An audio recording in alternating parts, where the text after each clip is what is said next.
In 1836, Marcus and Narcissa Whitman left all they had ever known to travel west. They became the first immigrants to travel the Oregon Trail in covered wagons. Little did they know that their journey would open the trails west to California and Oregon.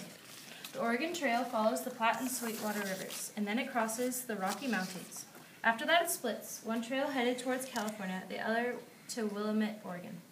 The first wave of settlers came in 1843.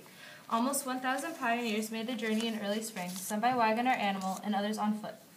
Most people preferred to use oxen since they are patient and strong. But the downside to using oxen was that they were slow, covering about 2 miles per hour. Horses were not a preferred way to travel because they couldn't eat the grass along the trail, which would force the owners to bring extra food and burden themselves or their animals further. Immigrants were subject to a harsh daily schedule. Wake up before 5 a.m., cook breakfast, eat it, and then hit the trail with the hopes of covering at least 15 miles. Everyday fare usually consisted of bread, bacon, and sometimes fresh meat if the pioneers hunted. The food was cooked over files fueled by buffalo dung, since wood was hard to come by after so many others passed the trail. Buffalo dung was odorless and would burn well if dry, but a lot of it was needed. Fortunately, that wasn't much of a problem. At night, the immigrants would circle their wagons to provide an enclosure to keep the animals in. Then, after dinner, they would fall asleep, some on the hard ground. They kept with this grueling schedule for about 6 months, from sunrise to sunset. Early in the days of the Oregon Trail, Native Americans helped the pioneers by trading with them and acting as guides and messengers. These immigrants faced many threats and hardships. Those who traveled by wagons sometimes fell to their deaths under wagon wheels. The victims were mostly children who hopped off the wagon before it came to a complete stop. Other times, the travelers' firearms would accidentally going off, unintentionally killing the unfortunate target. Some immigrants died by drowning when crossing rivers, others from the horrible weather, including lightning and hailstorms.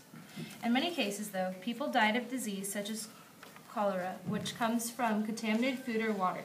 Someone would be healthy in the morning and dead by evening.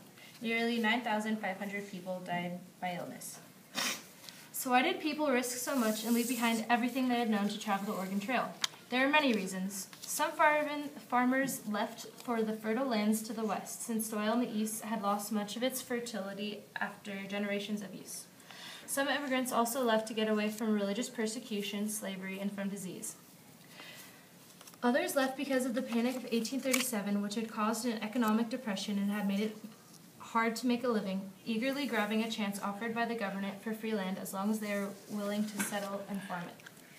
The U.S. government wanted people to settle the West because some Americans believed in manifest destiny, the belief that the United States was destined to rule the entire continent.